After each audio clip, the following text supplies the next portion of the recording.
Hi and welcome to this special edition. Today is February 14th, 2014, and so it's Valentine's Day, V-Day, the favorite holiday of, I don't know, maybe many, maybe not. In any case, I thought it was a great opportunity to make a video, firstly because I haven't made any in a long while, and secondly because I think it's a great message to really build a love story today. And not the kind of love story that you're thinking about in the context of love that's usually celebrated on Valentine's Day, but I think there's a huge cry and a huge need in the workplace to really become like a love nut. And what I mean by being a love nut, I think there's great ways to really express your love in the workplace that's appropriate. And so some of the things that I can share with you that I've either seen through my clients or experienced myself is I'm aware of a story of an individual that I know who often writes notes home to either the spouse or the children of their employee, and just really connects with them about how much they appreciate the sacrifices this individual has made, if they work overtime or if they have a heavy schedule at work. And I thought, what a great way to share your love, especially on a day like today.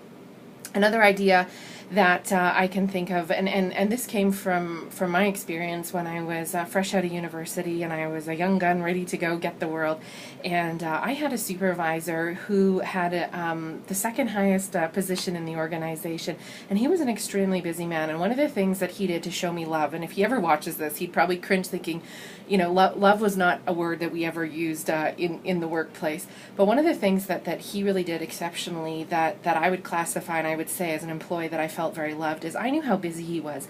And he would take time to meet me almost on a weekly basis to go through. I was very new in the position, and he would spend that time to mentor me. He would go through my schedule. I still remember, and this is maybe 10 years ago, that he took out a piece of paper and a pen and he drew Stephen Covey's famous time matrix. What's urgent and not urgent, what's important and not important.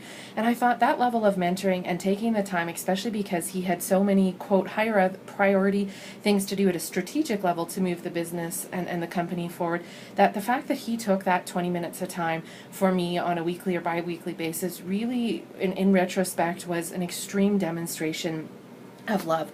And the other idea that I would give to you is something as simple as taking a coworker out for lunch and just really connecting with them and showing your appreciation. This doesn't have to mean that you're in a supervisory position and they report to you, but it's just really connecting with your colleagues in a way that's really meaningful. I had a chance to share my own love story at work with one of my clients. We were at a conference together not that long ago, and it was a very moving conference, so I was feeling very emotionally touched by it, and I finally was in the spirit to just share with him how prolific his friendship and in the workplace had meant to me, and when I connect with him in a client capacity, how meaningful our relationship is to me. And I shared some examples, and it was really touching to him as well. And I think all too often we neglect to share that information, and we neglect to share with the people in the workplace how much they do mean to us. So yes, on a day like Valentine's today, I think there's a great love message to send out there. So I would encourage you to spread your love and become a love magnet today in the workplace, appropriately, of course. And let me know how it goes. I'd love to hear. Drop me a line in the comments below. And I hope that you have a fantastic Valentine's Day today. Take care.